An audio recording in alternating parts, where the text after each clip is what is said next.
Vamos lá, mais um encontro. Boa tarde a todos.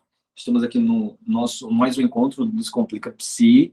Né, o objetivo da gente juntar profissionais da saúde, né, para fazer essas discussões, aperfeiçoar, fazer network, nos conhecer melhor e conhecer pessoas que estão preocupadas com a saúde mental, né, com a saúde mental das pessoas, dos seus pacientes, e que a gente possa atuar de uma forma mais interessante, né? Saindo da caixinha, né? Das nossas atuações, né? Eu sou Adriano Araújo, tenho coordenado esse processo, né? Estou aqui com a incumbência de provocar, provocar as pessoas para essas discussões. Hoje, nós teremos mais um encontro especial, uma convidada, uma pessoa que eu admiro, gosto muito do trabalho dela, Ana Roseto. Ela vai falar um pouco sobre esse trabalho que ela desenvolve da contoterapia, né, ela vai explicar para a gente como é que funciona esse trabalho, vai nos expor, né, de como surgiu esse processo na vida dela, né, e aí a gente vai, enfim, como sempre, poder abrir depois, fazer as nossas perguntas, fazer uma discussão bem legal, tá bom? Toda semana a gente está por aqui, né? Se você está assistindo esse vídeo pela primeira vez, e se você não está no grupo ainda, é só ir lá entrar, solicitar essa entrada no grupo. É simples, você vai lá na bio do Instagram, tem um link lá que você vai direto para o grupo, e aí a gente coloca no grupo todas as informações, os links, a agenda dos encontros, os temas que a gente está discutindo. Inclusive, esses temas são temas que eles foram selecionados a pedido do grupo, né? A contação de histórias foi um dos temas sugeridos. As práticas integrativas, que foi a discussão da semana passada, foi um dos temas sugeridos, e por aí vai. Hoje ainda eu coloco de novo lá a agenda para vocês se interarem de quais são os próximos encontros. Tá bom? Então, Ana, com você, viu? A palavra é sua.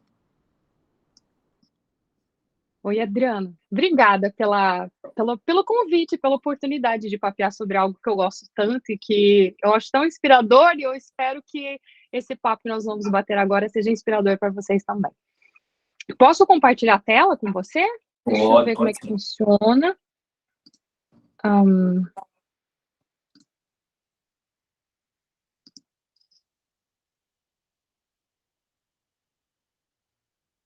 aparecendo já? Não. Ah, agora foi. Deu um pequeno delay. Pois. Muito bem. Ok. Então, é isso aí. Vamos falar sobre contoterapia e suas aplicações. Por onde que a gente vai andar? Eu vou falar quem eu sou, né? Por que eu faço esse trabalho? O que é esse trabalho? Quais são as aplicações? Eu vou trazer algumas referências no final. Pelo menos as mais importantes, assim, as que eu uso com mais frequência. Não são as únicas, mas as mais frequentes por aqui, né?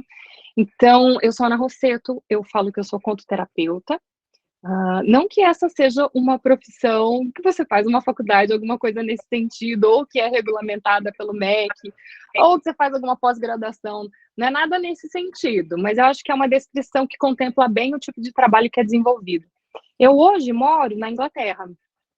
E aqui na Inglaterra, a escolha da gente vir morar aqui com a minha família foi porque existe uma faculdade antroposófica em Sussex, mais ali para o sul, e dentro do campus da faculdade, você tem várias escolas lá, né? Você tem a escola da psicologia, da medicina antroposófica, você tem o pessoal que trabalha com as mandalas, enfim, você tem várias lá. E, inclusive, você tem a Escola Internacional de Contação de Histórias, né?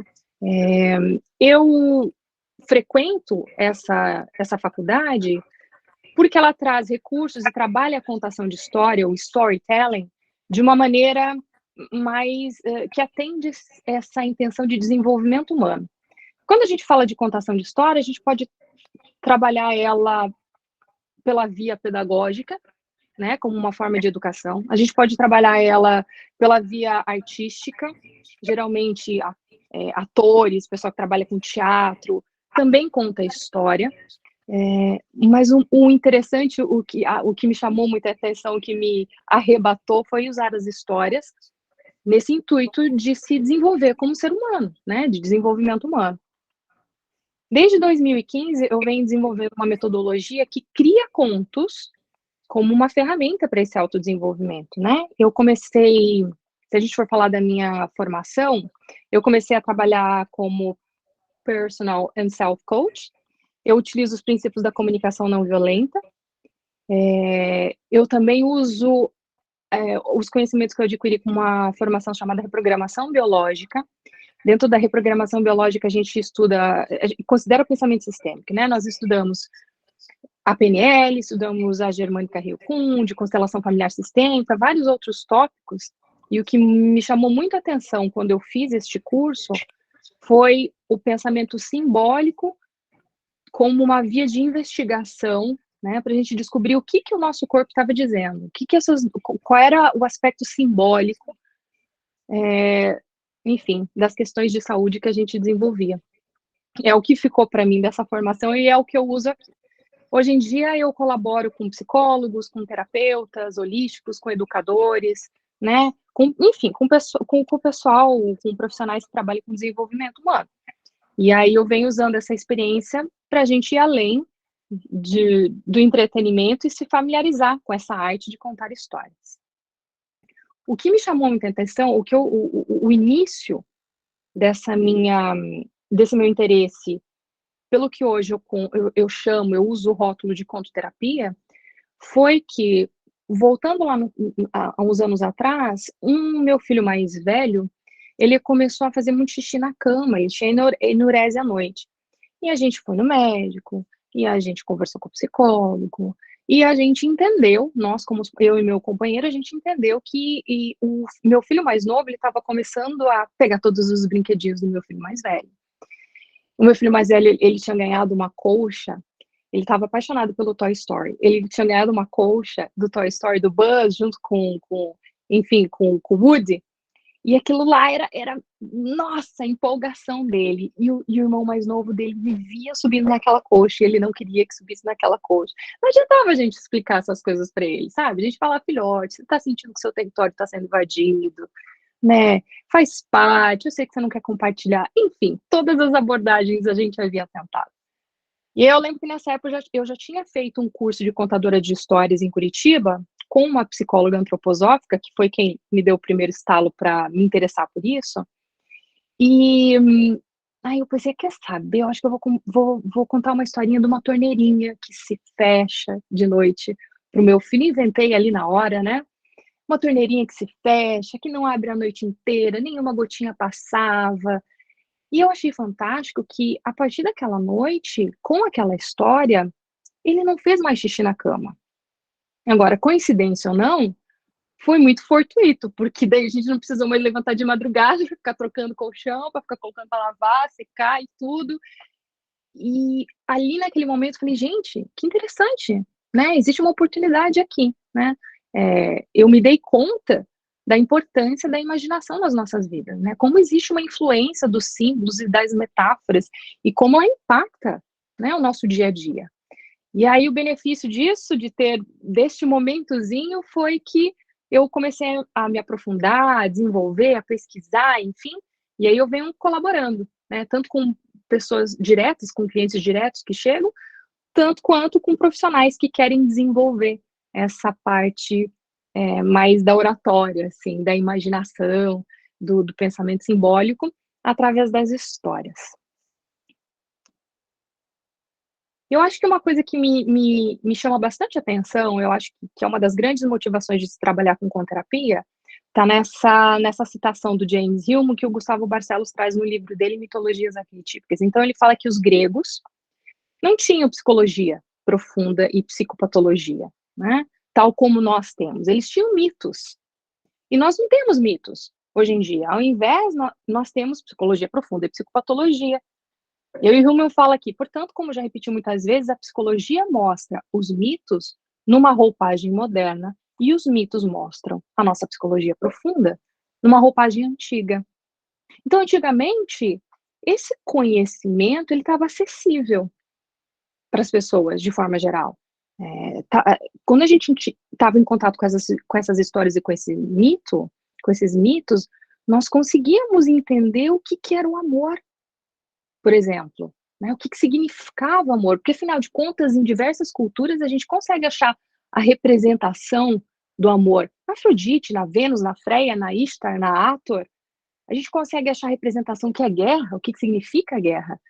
Nós sabíamos, naquela época, que a luz do nosso centro, a lareira no centro da nossa casa, que iluminava simetricamente nessa circunferência quem somos, esse conceito ele era visto, a gente entendia ele como a deusa Estia, por exemplo.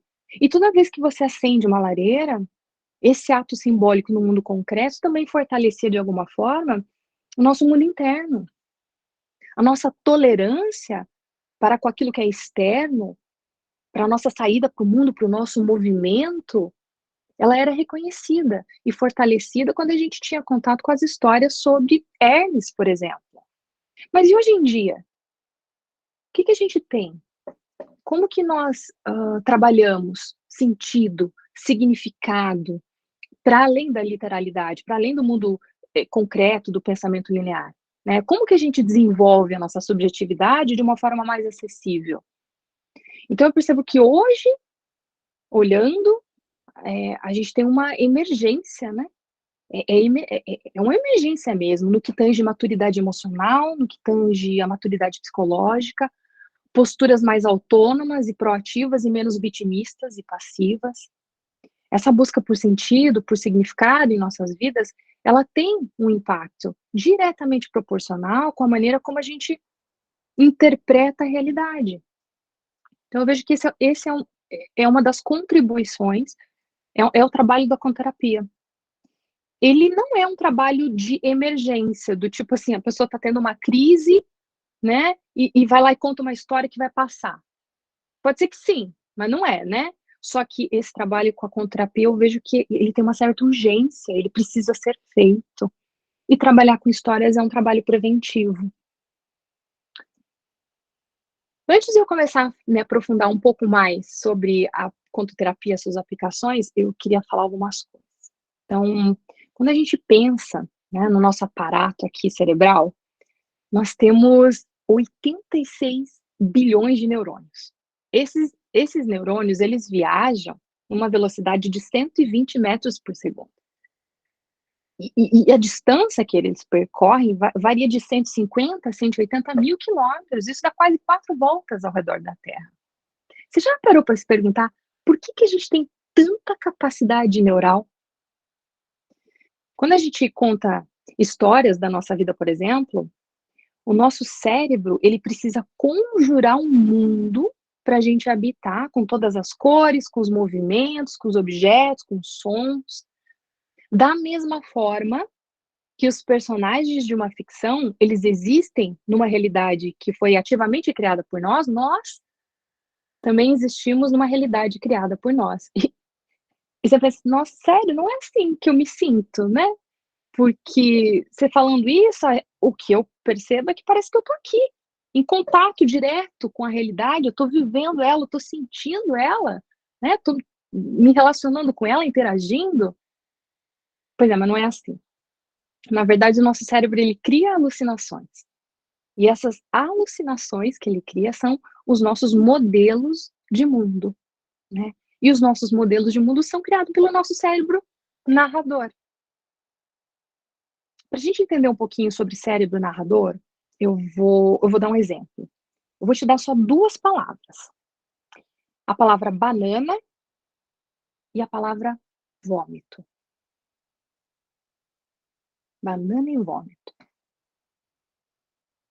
E nesses poucos segundos de silêncio, eu tenho quase certeza que a maioria de nós já começou a pensar assim, gente, será que essa banana tá verde? Será que estava estragada? Alguém comeu a banana e vomitou? Automaticamente o nosso cérebro narrador já está trazendo um sentido, já está colocando uma narração, uma causa e um efeito, um sentido ali, para ver o que tem banana e vômito. Não dá para a gente admitir palavras soltas assim, elas precisam ter um sentido, um contexto. Então é isso que eu estou falando de cérebro narrador, né? Então, aquilo que a gente pensa que é realidade aqui, na verdade é uma alucinação desse nosso cérebro, da mesma forma que os personagens da ficção, né? O que acontece é que para nós, aqui na realidade concreta, nós temos os nossos sentidos. Então, a visão, a audição, né, o olfato, o paladar, o tato, enfim, eles recebem essas informações, esses estímulos chegam até o nosso cérebro, que decodifica e transforma esse código em algo que é compreensível para nós, nessa alucinação que a gente está vendo. Então, como que a gente faz, assim? O mundo concreto tá fácil de, por exemplo, deixa eu ver aqui só, eu pegar essa caixinha aqui, esse estojo aqui, você é branco. Você aí que tá vendo isso aqui, você vai falar: "Não, realmente é branco, a gente tá conferindo que essa alucinação ela é real, porque eu tô vendo branco, você tá vendo branco". Bom, pois é, mas a gente compartilha uma unidade biológica, a gente compartilha aqui né, um sistema que é muito parecido, que é igual. Então as mesmas células que essas células cones, vermelho, azul e verde que a gente tem aqui no nosso na no no nosso na nossa nos nossos olhos, a combinação dessas cores nos permite enxergar as cores aqui fora. Então, como é igual, ok, né, o fator de conferência da nossa alucinação, da nossa realidade, ele vai falar: "Ah, é branco", bate, dá certo, né. Mas gente, e aí? E quando a gente precisa bater, conferir o que que é amor, o que que é beleza, o que que é política, aí começa a ficar um pouco mais complicado, né. Eh, Começa a ficar bem mais desafiador, né. E esse modelo de mundo, como que ele é criado? Ele é baseado nas nossas crenças, naquilo que a gente acredita, né. Então a gente configura o nosso sistema reticular ativador ascendente, e aí ele vai priorizar aquilo. É tipo assim, quando a gente está pensando em trocar o nosso modelo de carro por um outro e colocamos ali no nosso foco aquele modelo de carro, de repente a gente sai na rua, é só aquele carro que a gente encontra. Ou então, para aquelas que são mulheres, quando a gente fica grávida, de repente você sai na rua, você encontra um monte de grávida. Ué, mas não existia esses carros antes? Eles não faziam parte da realidade? As pessoas não ficavam grávidas antes? Não, é que não fazia parte daquilo que a gente estava focando, daquilo que a gente estava vendo. Então, não é, não é que a gente não. Peraí, deixa eu voltar. Deixa eu só tomar aqui.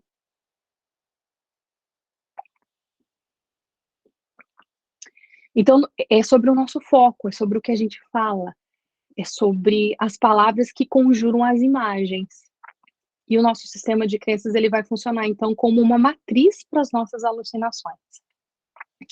E você sabe como que a gente constrói o nosso sistema de crenças? Através das histórias que a gente ouve. São as histórias que a gente ouve que constroem as nossas crenças, que vão servir como base para a realidade que a gente vive, que a gente percebe, interage, né. E olha que interessante, quando a gente está observando um objeto externo, né, na nossa percepção, a gente requisita uma sequência de disparos neurais aqui.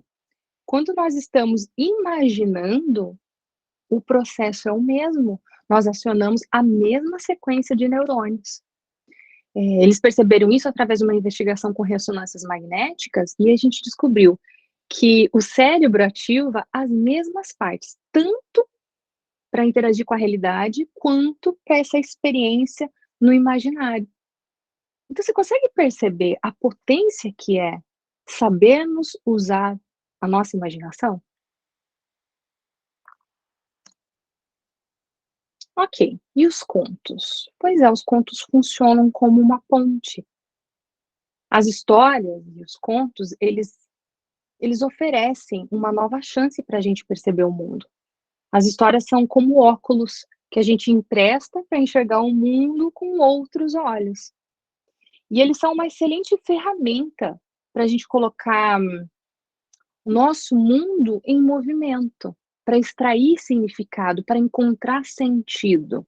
E aqui eu uso a palavra ferramenta até com uma certa resistência, porque quanto mais nós trabalhamos com contos, mais nós percebemos que eles estão muito mais próximos, eles são entidades quase, eles estão muito mais próximos de serem algo vivo, como um leão, do que uma ferramenta, tipo um martelo, um objeto inanimado que eu vou lá, pego e uso.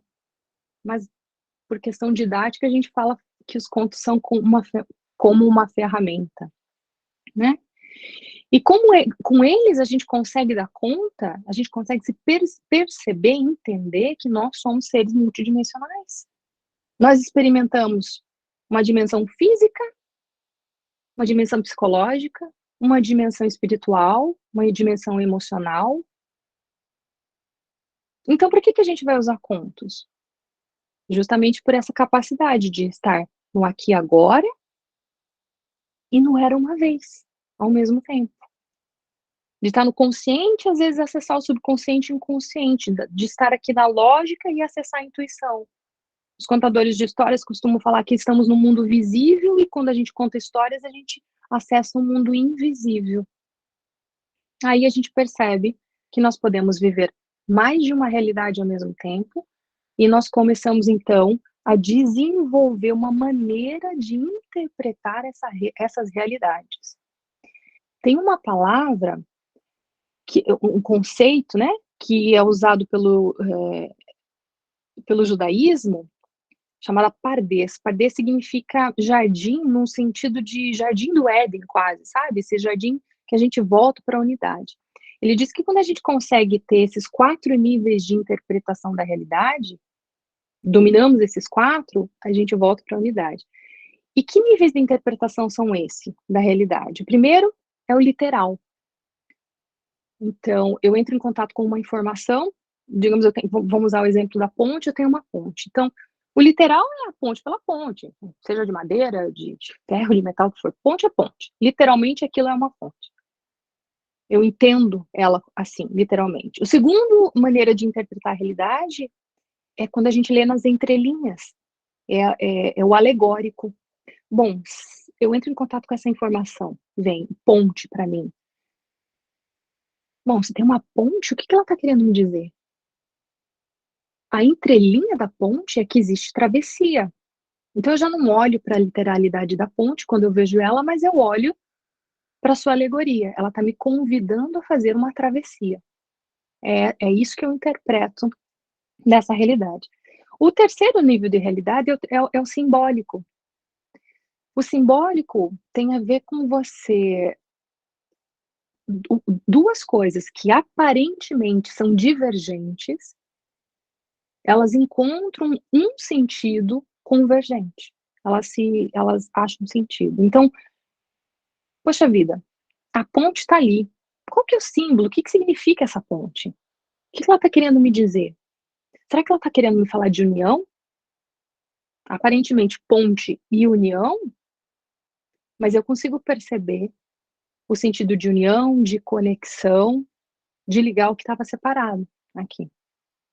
E aí, por fim, o quarto nível de interpretação da realidade é o que eles chamam que é o segredo. O segredo vai além da linguagem, essa comunicação, essa linguagem que nós estamos usando, ela já não serve.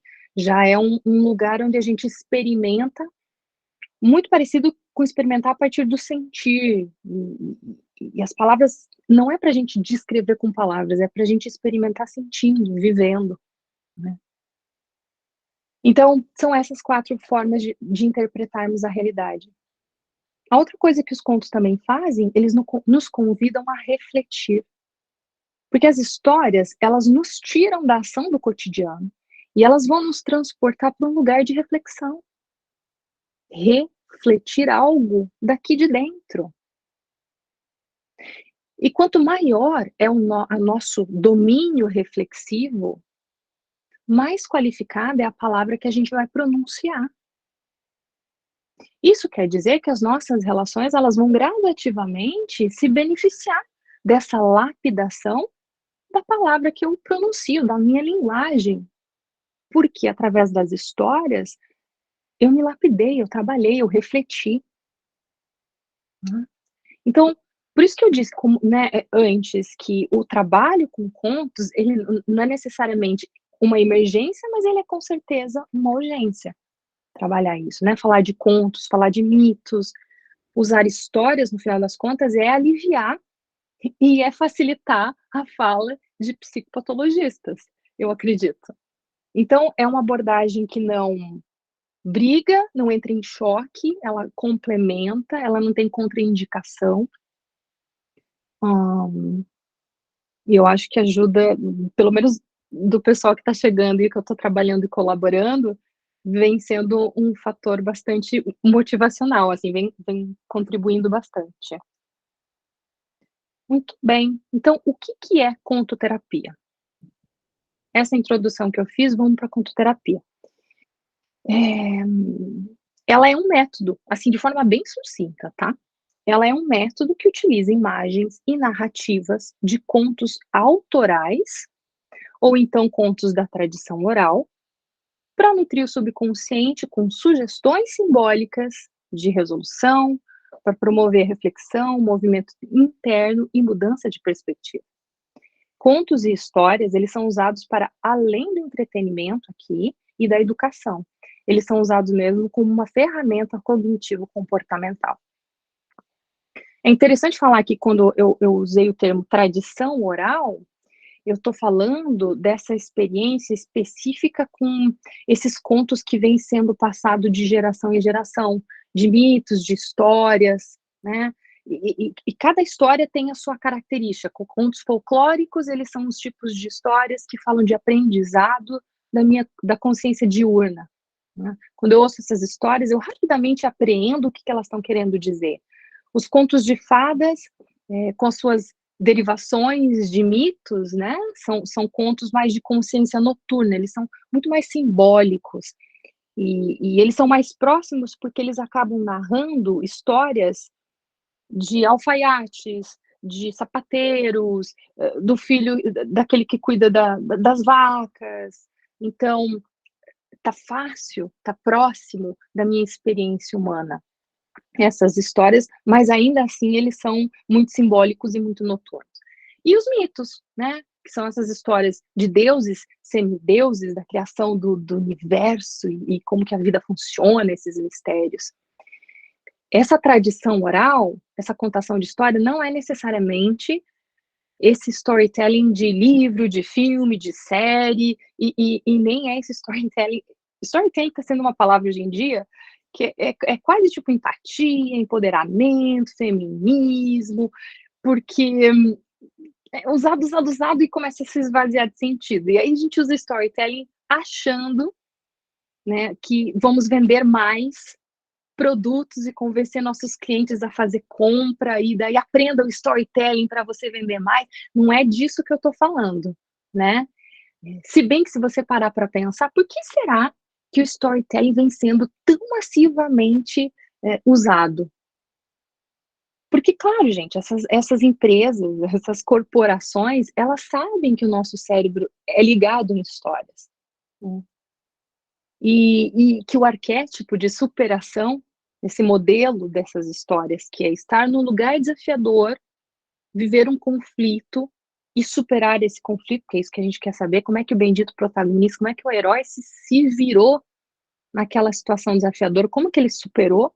Eu preciso dessa informação, porque vai que eu preciso passar, eu estou passando por isso e eu preciso sobreviver, né?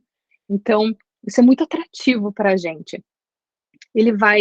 Esse arquétipo, então, ele vai ser atraente, porque ele pode ser uma informação potencial de sobrevivência. Por isso que esses ganchos, por isso que essas incorporações usam, né? Porque a gente tem gancho de curiosidade, gancho de pedaço de informação que está faltando, banana e vômito, que eu dei um exemplo agora há pouco. Isso é intrigante, né? Mas principalmente de que algo mudou.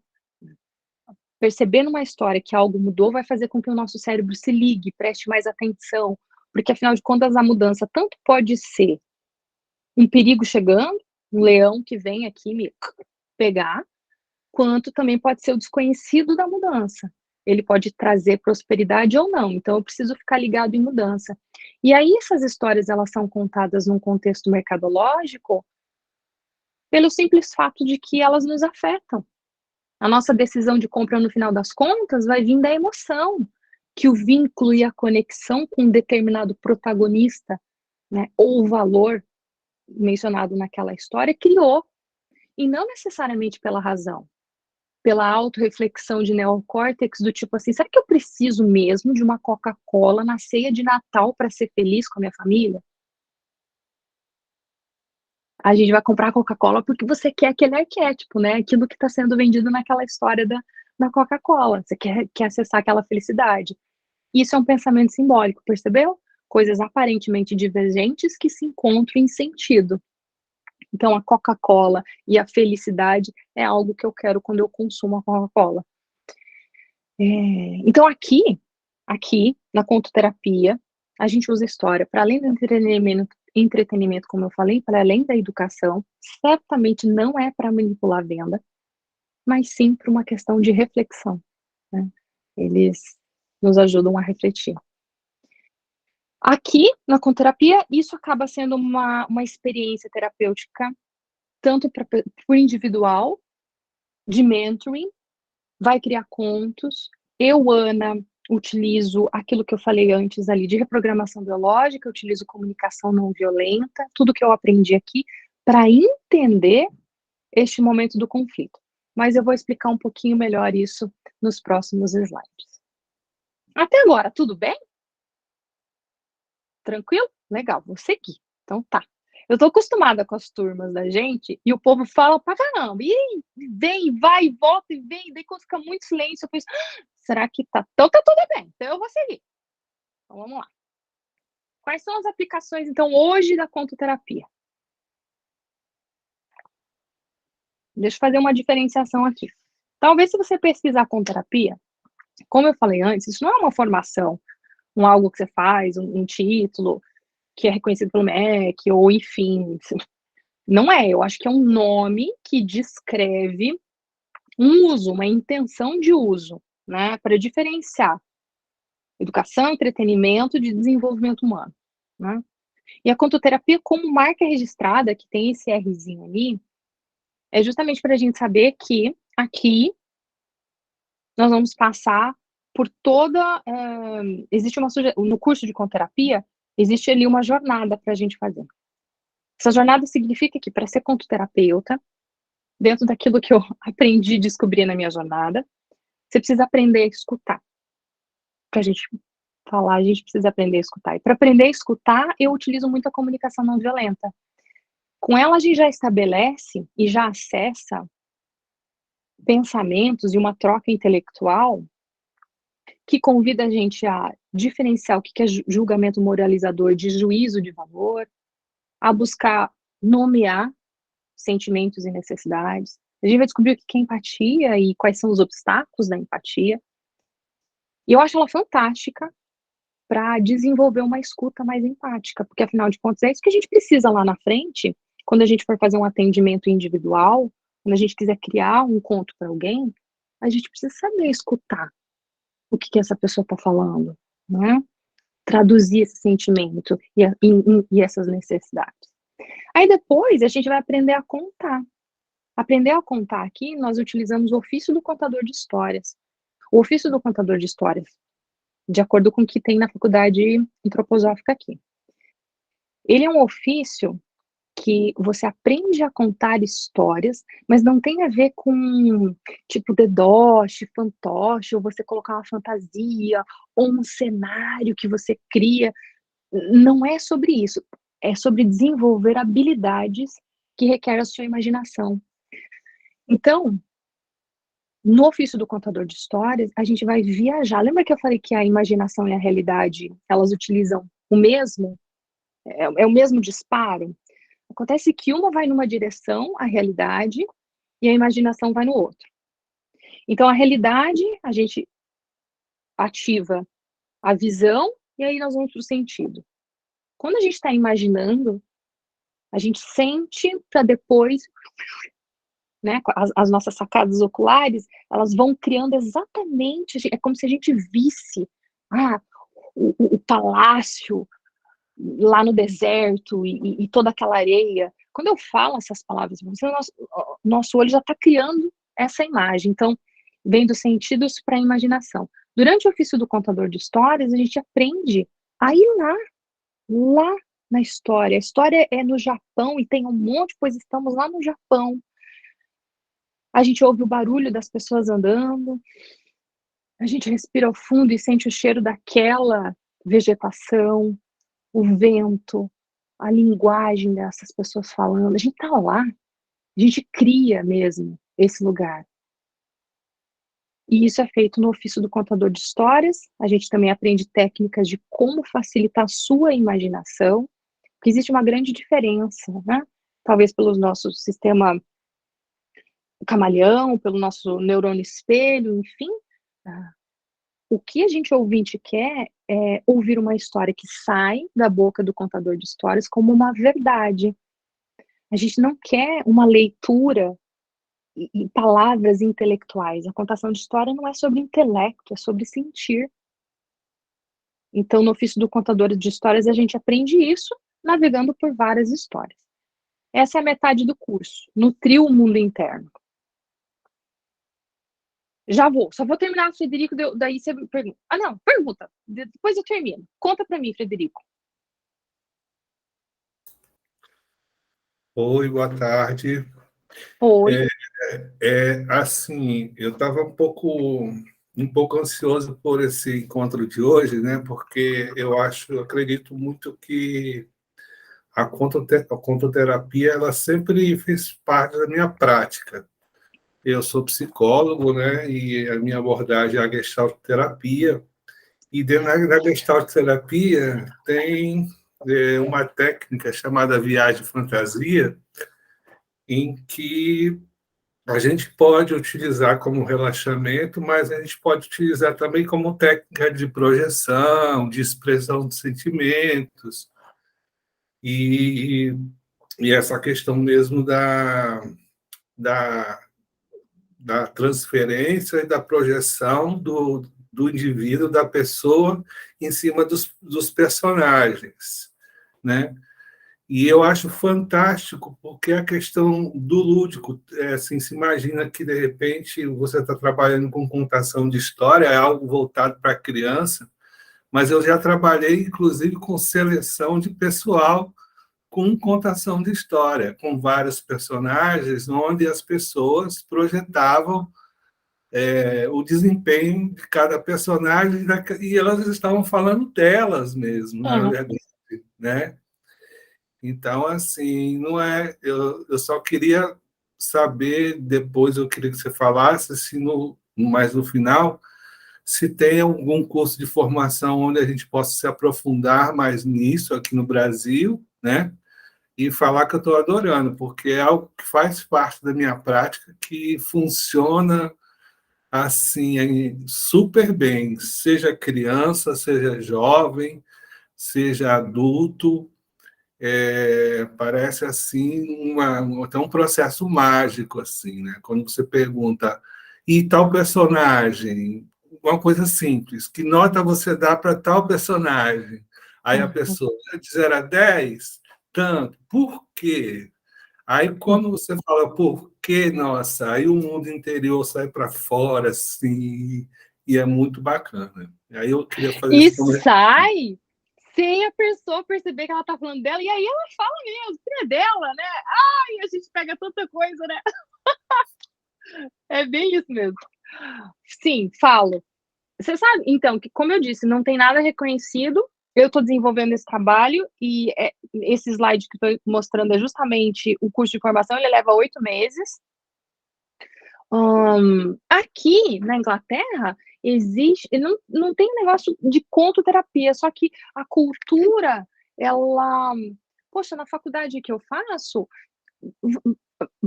pessoas mais variadas participam de cursos lá, de formações para serem contadores de história. Havia uma colega minha que estava grávida e estava fazendo porque ela entende a importância de contar histórias, inclusive para o filho no ventre. Tinha a diretora lá de uma escola que foi fazer uma formação para contar história, como diretora da escola. Tinha o pessoal que trabalha no NHS aqui, que é tipo SUS, esse vai em peso lá, todo mundo, de diversas áreas, até do marketing, o pessoal vai lá fazer curso. Então, contação de história é visto de uma outra forma, todo mundo adulto, né? É visto de uma outra forma do que no Brasil. Eu tinha uma grande carência para isso no Brasil, porque Porque a maioria das coisas que a gente encontra é voltado para a pedagogia, é voltado para a criança, né? Então, aí eu tinha essa necessidade, por isso que eu vim para cá, e é um trabalho que está em desenvolvimento. Por isso que ele é uma marca registrada. Mas no Brasil tem também, eu já pesquisei, eu sei que tem, acho que tem uma faculdade que dá um curso que se chama contoterapia. Eu não tenho ideia do o que tem nesse curso, mas eu sei que tem. E eu sei também que tem um pessoal que utiliza contoterapia especificamente usando aquele livro, deixa eu pegar aqui, Mulheres que Correm com Lobos. E aí o pessoal que utiliza esse livro da Clarissa, utiliza os contos daqui. A contoterapia se resume a esse livro e eles entrelaçam isso com constelação familiar sistêmica e tal. Mas, e aqui na Inglaterra, o que é regulamentado, você tem uma formação, tudo certinho, é dramaterapia. Não sei se conseguem ver daqui.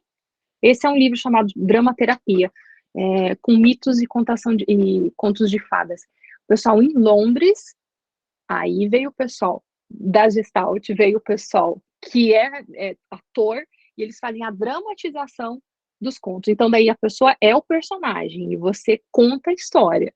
É muito potente, é muito potente. O que eu diria aqui, pra gente que tá usando o ofício do contador de histórias nessa contoterapia, é que, assim, tem o meu interesse é que, quando eu falo que não é teatro e não é educação, eu tô falando assim, quando você vai contar uma história, a gente trabalha essa habilidade. A minha intenção não é que você tire a sua persona e adote a persona do personagem, né, do conto ali, e você sirva essa persona. Não.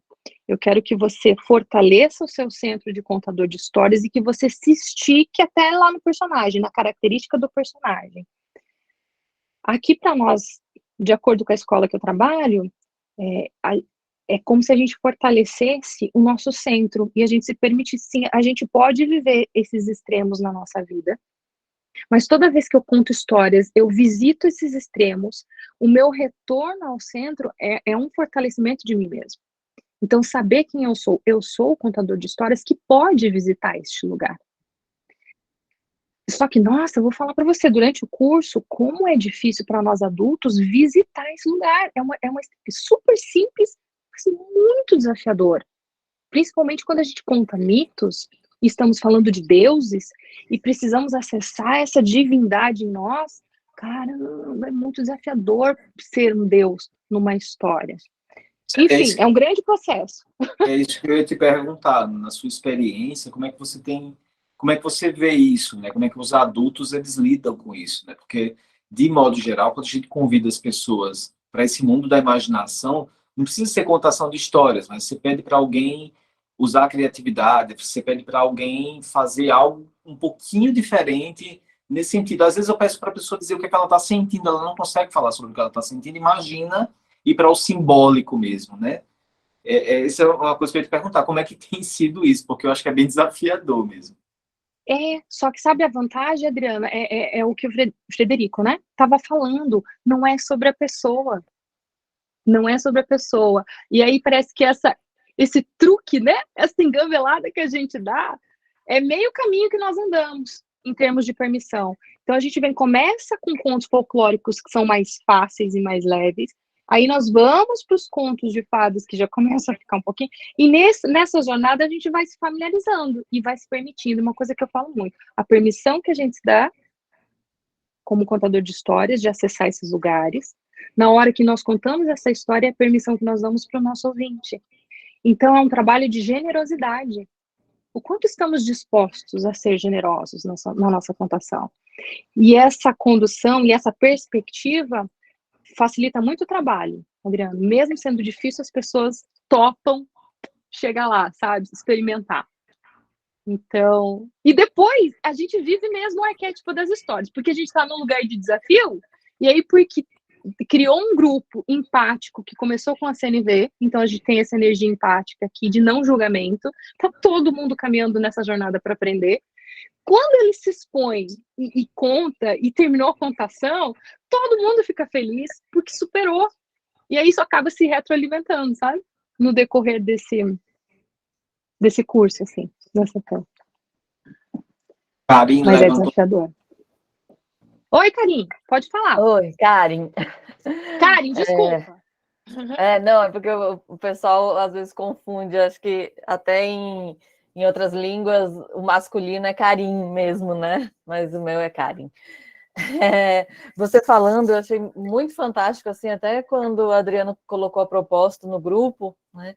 E eu fiquei me lembrando muito de uma paciente que, independente das questões de religião, né? Na verdade, mais do que a paciente, mas o uso na religião, o quanto muita coisa acaba tendo essa funcionalidade. Então, esse lugar dos mitos, das histórias, e ela vinha trabalhando uma questão assim difícil com a mãe, e aí ela sendo espírita, né, na religião, ela acessou algo do tipo assim, se conheceram em outras vidas, foram inimigas, e eu passei a fazer o uso como de um conto de fadas, independente de religião, de ser verdade ou não, mas o que é que de simbólico estava trazendo ali, o que é que essa história de suposta vida passada estava contando, que estava organizando algo que ela não estava conseguindo fazer por conta própria. E eu achei muito legal assim, essa perspectiva de tudo que você falou até agora, né, desse lugar, desse simbolismo, da metáfora, organizando coisas que quando a gente não está dizendo da gente mesmo, mas está falando, foi um antepassado que fez isso, ou foi um ser mitológico, parece mais fácil acessar e trabalhar. Então, assim, eu achei, me deu esse clique de olhar também para essas questões, crenças, qual for, né, nessa mesma perspectiva. Parece funcionar bem também na terapia. É leve, né? Essa jogadinha, digamos assim, ela é leve, mas não deixa de ser profunda. Eu gosto muito. É isso.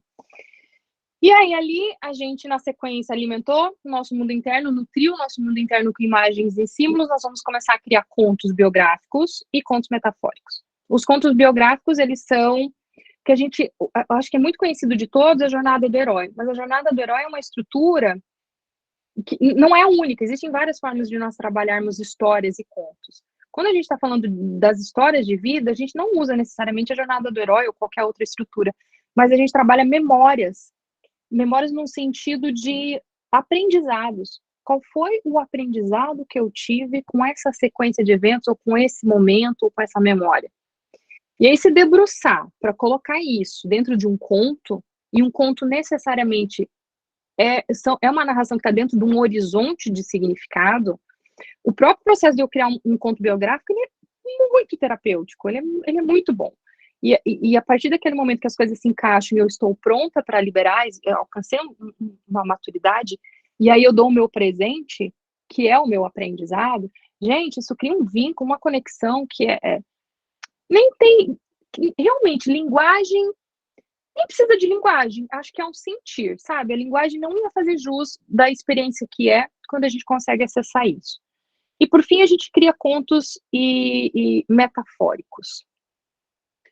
Deixa eu passar aqui, porque os contos metafóricos vão ser justamente uma outra aplicação da contoterapia, que é a contoterapia individual.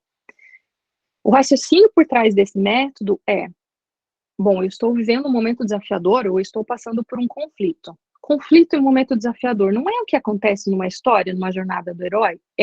Então, nessa conversa com a pessoa, eu falo assim, ei, como é que é o seu momento desafiador? Quero me separar e não consigo. Eu tô prestando, eu não sei o que fazer de curso do vestibular e minha família está me pressionando. Enfim, pode ser qualquer momento desafiador da pessoa. Nessa conversa empática, nessa escuta empática, a gente descobre, viu? Então tá, então esse é o seu desafio, mas aonde que você quer chegar?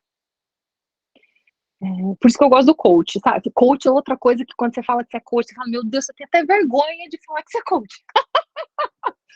Mas eu gosto muito desse olhar para onde que você quer chegar e como que você vai chegar lá, porque favorece muito essa metodologia. E aí a gente pensa, então tá, você tá aqui, quer chegar aqui? Como que a gente vai fazer essa narração? Que história vai vir? Que símbolos que nós podemos usar que vai movimentar, né?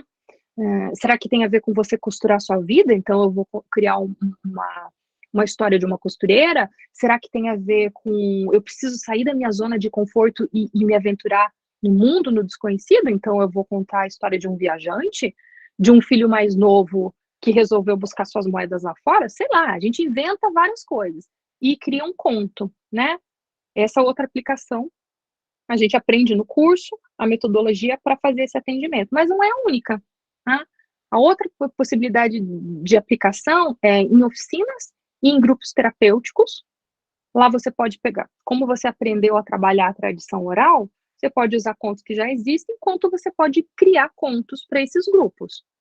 Tem dos dois. O pessoal que chega aqui trabalha os dois. Tem gente que gosta muito de criar contos, então, por exemplo, eu tenho um grupo essa semana que vai trabalhar luto. A pessoa senta e cria um conto para luto, para relacionamento, enfim, pro tema que for, e eles trabalham esse conto, né, no grupo ou na oficina. Outra possibilidade é a gente áudio ou vídeo, né, de contação de história, espalhar, mas isso é para aqueles que têm uma veia um pouco mais artística e se sentem à vontade de contar história. E hoje em dia a gente está com os Conterapeutas, que é um podcast onde nós contamos histórias e colhemos os seus tesouros. E convido vocês a ouvir. A conversa depois da contação de história é riquíssima e profundamente nutritiva, assim. Então, essas são as aplicações. Nossa, deu uma acelerada, né? Porque eu tô vendo o horário, eu sei que vocês vão ter que ir embora. Se vocês me deixam, eu fico falando. Gente, contadora de história fala, né? É isso, gente. Contar histórias é imaginar, e imaginar é ter liberdade. Ó, aqui tem as minhas referências. Eu vou deixar. Não sei se vocês fazem print ou eu compartilho esse material. O doutor Adriano fala para mim o que vocês preferem, porque eu posso compartilhar o material também. E o que eu queria ver com vocês é o seguinte: dá tempo de eu contar uma história? Dá, depende do tamanho da história. É uns 10 minutinhos. A gente vai passar uns 5 minutos do nosso tempo. Tá, tudo bem, sem problema. Tudo Vale a bem, pena. vocês? Vale a pena, Então vale a vamos pena. lá. Então tá, então vamos lá. É porque a gente tem que experimentar também, né? Esse negócio de contar história, que agora era uma vez, então vamos. Vou pedir para você respirar profundamente pelo nariz.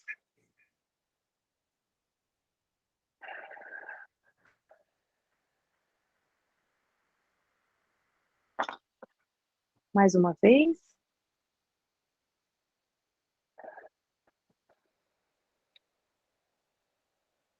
Contam que há muito tempo atrás, num lugar muito distante daqui, viveu um homem muito sábio que se chamava Baal Shem Tov. Esse homem, ele dedicou a sua vida a interceder pelo seu povo junto a Deus. E porque ele era muito sábio, ele soube quando o seu momento de andar aqui pela terra iria se findar. Então ele reuniu o seu povo e explicou para eles que o seu momento estava chegando, que ele já não andaria mais por esse jardim chamado terra. E ele falou também que eles não precisavam se preocupar, que eles haviam vivido com ele a vida toda e o acompanhado. O povo sabia o lugar especial na floresta, eles sabiam a maneira correta de acender o fogo, eles sabiam as orações que eles deveriam entoar, e Deus viria, como sempre veio.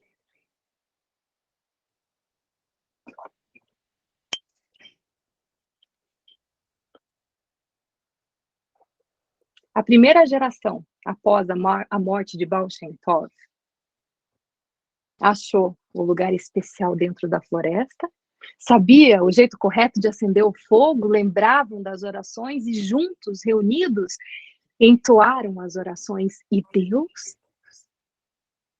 Deus veio.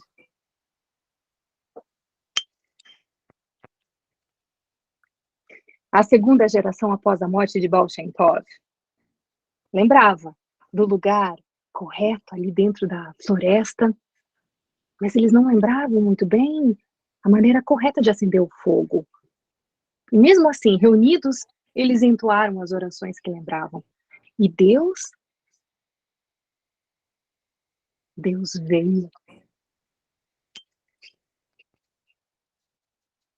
A terceira geração após a morte de Baal Shem Tov já não lembrava o lugar na floresta e tampouco a maneira de acender o fogo corretamente, mas mesmo assim eles se reuniram e entoaram as orações.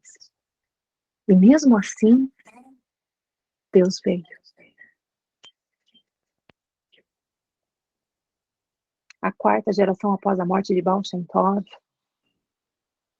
já não lembrava nem o lugar na floresta, nem a maneira correta de acender o fogo, já não se lembravam mais das orações, mas mesmo assim, eles se reuniam. E ali, juntos, havia uma mulher que se lembrava de toda essa história.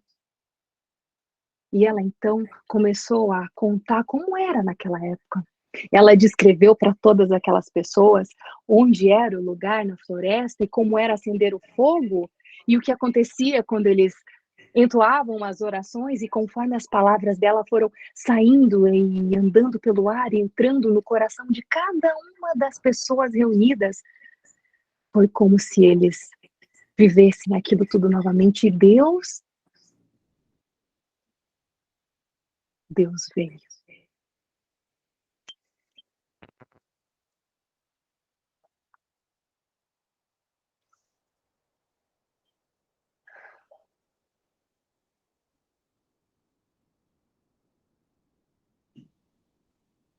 Que Deus venha para todos nós.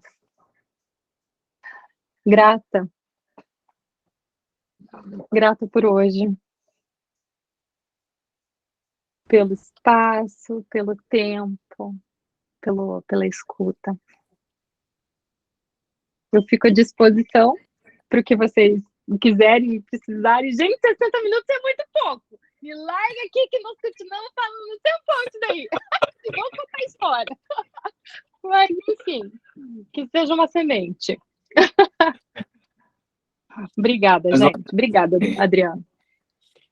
É muito bom, quero agradecer a sua, né, disponibilidade e, assim, a sua contribuição.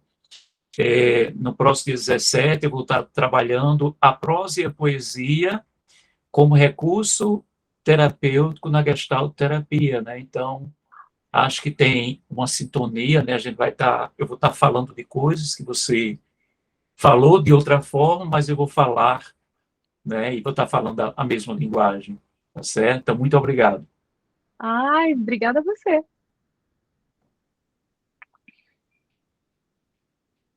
Mais alguém gostaria de falar?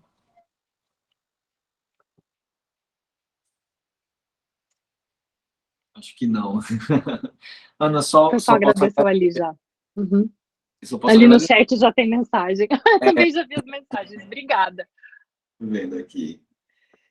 Só posso agradecer, foi muito bom, viu? Assim, eu já imaginava que ia ser muito bom, já conheço o seu trabalho, sei quanto é maravilhoso e quanto é uma potência realmente essa ferramenta. Por isso que eu quis muito que as pessoas aqui conhecessem e a gente pudesse discutir um pouco sobre isso, né? Acho que a gente carece de ferramentas potentes dentro do processo de cuidado, né? O processo de cuidado, às vezes, ele fica muito paralisado, né? Ele fica muito paralisado nas técnicas, né? No preciosismo técnico e como você fala, né? Assim, na coisa do que a academia preconiza, né? E às vezes a gente fica muito paralisado, a gente perde a potência de coisas que estão aí no mundo, né? Como a contoterapia, por exemplo. Então, eu acho que é uma reflexão que se deixa aqui de que a gente possa, claro, que a gente possa fazer as coisas com responsabilidade, mas a gente saiba onde pisar e que a gente possa utilizar ferramentas que são ferramentas potentes, né? Eu acho que é mais ou menos isso. Eu acho que é essa mensagem que fica, né? E a gente possa, sim, trazer essas reflexões, né? Eu acho que isso é muito importante para todos nós. A gente... eu queria realmente agradecer, não sei se alguém gostaria mais de falar, e dizer que a gente continua esse nosso trabalho, a gente tem esses encontros semanais, a ideia é que a gente possa fortalecer cada vez mais esses encontros, né? E a gente possa trazer essas reflexões para fortalecer as nossas práticas. A ideia é essa, a gente consiga fortalecer a nossa prática no dia a dia e fortalecer o compartilhamento, né? Acho que acho que é o grande esteio que me motiva a continuar esse processo, é a gente compartilhar. Eu acho que é compartilhando que a gente se fortalece. Grata. Um beijo para você e para vocês todos. Obrigada Obrigadão. aos dois pelo momento. Até. Tchau. Tchau. Tchau, gente. Até a próxima.